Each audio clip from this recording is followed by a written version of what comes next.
Friends, నేను మీ శ్రీదేవిని. Welcome to Recipe Box Telugu channel.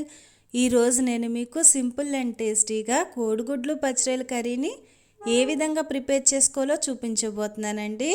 ఇందులో ఎటువంటి మసాలా వేయకపోయినా కానీ ఈ కర్రీ టేస్ట్ చాలా బాగుంటుంది. వీడియోని ఎక్కడా స్కిప్ చేయకుండా నేను చేసిన ఈ పచ్చిరొయ్యల కోడిగుడ్ల కర్రీ మీకు నచ్చినట్లయితే ప్లీజ్ లైక్ చేయండి. ఈ కర్రీని ప్రిపేర్ చేసుకోవడం కోసం పచ్చిరొయ్యలను తీసుకోవాలి. ఈ పచ్చిరొయ్యల్ని శుభ్రంగా వాష్ చేసేసుకుని మనం తీసుకోవాలండి. ఇవి 1/2 kg పచ్చిరొయ్యలు తీసుకున్నాను ఇక్కడ నేను. ముందుగా స్టవ్ వెలిగించుకుని పాన్ పెట్టుకుని ఆయిల్ యాడ్ చేసుకోవాలి. ఆయిల్ హీట్ ఎక్కిన తర్వాత మనం క్లీన్ చేసి పెట్టుకున్న పచ్చిరొయ్యలను యాడ్ చేసుకుని కొద్దిగా సాల్ట్ అలాగే 1/2 స్పూన్ పసుపుని యాడ్ చేసుకుని ఈ పచ్చిరొయ్యల్ని ఫ్రై చేసుకోవాలి. ఇందులో ఉన్న వాటర్ అంతా కూడా ఎగిరిపోయేంత వరకు ఈ పచ్చిరొయ్యలను ఫ్రై చేసుకోవాలండి. దీనివల్ల పచ్చిరొయ్యల్లో నీచు వాసన అనేది లేకుండా ఉంటుంది. ఫ్రై అయిపోయాయి. వీటిని ఒక బౌల్లోకి తీసేసుకుందాము. ఫస్ట్ టైం ఎవరైతే మన ఛానల్ని చూస్తున్నారో ఇలాంటి మంచి మంచి వీడియోస్ కోసం మన రెసిపీ బాక్స్ తెలుగు ఛానల్ని సబ్స్క్రైబ్ చేసుకోండి. ఇలా ఒక బౌల్లోకి తీసుకుని పక్కన పెట్టేసుకుందాము. ఇక్కడ ఉడికించిన గుడ్లను తీసుకోవాలి. నేను ఆల్రెడీ ఉడికించి పైన పెంకు తీసేసుకుని ఈ విధంగా ఘాట్లు పెట్టుకోవాలి. ఇలా ఘాట్లు పెట్టుకోకపోతే మనం ఆయిల్లో వేపినప్పుడు అవి పేలిపోయే అవకాశం ఉంటుందండి. ఇప్పుడు అదే పాన్లో ఆయిల్ యాడ్ చేసుకుని ఈ గుడ్లను వేపుకోవాలి. మంటని లో ఫ్లేమ్లో పెట్టుకుని వేయించుకోండి. ఈ గుడ్లు గోల్డెన్ బ్రౌన్ కలర్ వచ్చేంత వరకు ఫ్రై చేసుకోవాలి. గుడ్లు వేగిపోయాయి. వీటిని కూడా ఒక ప్లేట్లోకి తీసేసుకుందాము. పక్కన పెట్టేసుకుందాం. స్టవ్ పైన గిన్నెను పెట్టేసుకొని ఆయిల్ యాడ్ చేసుకోవాలి. ఆయిల్ హీట్ ఎక్కిన తర్వాత ఒక 1/2 స్పూన్ జీలకర్ర యాడ్ చేసుకోవాలి. ఇది కొంచెం వేగిన తర్వాత ఒక 3 ఉల్లిపాయలని చిన్న చిన్న ముక్కలుగా కట్ చేసి యాడ్ చేసుకోవాలి. 4-5 పచ్చిమిరపకాయలని పొడిగా కట్ చేసి వేసుకోవాలి. ఈ ఉల్లిపాయలని ఫ్రై చేసుకోవాలి. ఈ ఉల్లిపాయలు కొంచెం వేగిన తర్వాత మనం కొద్దిగా కరివేపాకును కూడా యాడ్ చేసుకోవాలి.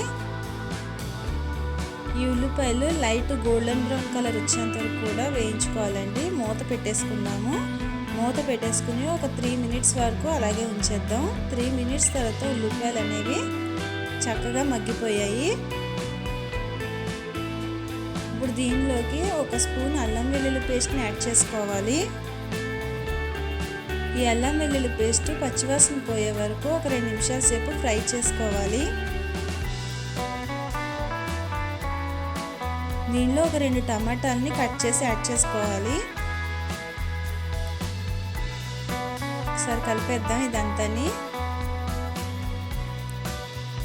రుచికి సరిపడినంత సాల్ట్ యాడ్ చేసుకోవాలి.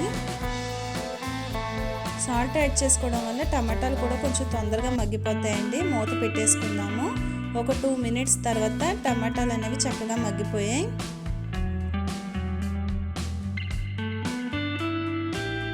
ఇప్పుడు దీనిలో కారం వేసుకుందాము. ఒక 2 స్పూన్ల వరకు కారాన్ని యాడ్ చేసుకోవాలి.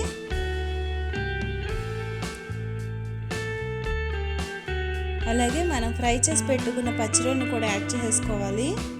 మీలో ఎంతమందికి ఈ కోడిగుడ్లు పచ్చిరొయ్యల కర్రీ అనేది ఇష్టమో కమెంట్ సెక్షన్లో కమెంట్ చేయండి. ఒకసారి ఇదంతా కూడా కలిపేసుకుందాము. ఇప్పుడు దీనిలో గ్లాసు వాటర్ వరకు యాడ్ చేసుకోవాలి. ఒకసారి కలిపేసుకుని సాల్ట్ అది సరిపోయిందో లేదో ఒకసారి సరి చూసుకోండి. ఒకవేళ తక్కువ అనిపిస్తే మీరు అడ్జస్ట్ చేసి వేసుకోండి. అలాగే ఫ్రై చేసుకున్న ఎగ్స్ని కూడా ఇందులోకి యాడ్ చేసేసుకోవాలి. మీకు కావాల్సి వస్తే ఇందులో కొద్దిగా చింతపండు పులుపు వేసుకోవచ్చండి. నేనైతే వేయట్లేదు. ఒకసారి ఇదంతా కలిపేసుకుని మనం మూత పెట్టేసుకుందాము. మూత పెట్టుకుని ఒక 10 మినిట్స్ పాటు అలాగే ఉంచేద్దాం. 10 మినిట్స్ తర్వాత మూత ఓపెన్ చేసి చూద్దామండి. కర్రీ అనేది దగ్గరికి పడిపోయింది. దీంట్లో ఇప్పుడు కొత్తిమీర కూడా యాడ్ చేసేసుకుందాము. అంతే అండి, ఎంతో సింపుల్గా టేస్టీ అయిన కోడిగుడ్లు పచ్చిరొయ్యల కర్రీ రెడీ అయిపోయింది. దీన్ని వేడివేడిగా సర్వ్ చేసుకోవడమే. మరి నేను చేసిన ఈ రెసిపీ నచ్చినట్లయితే ప్లీజ్ లైక్ చేయండి. మీ ఫ్రెండ్స్కి, ఫ్యామిలీ మెంబర్స్కి ఈ వీడియోని షేర్ చేయండి.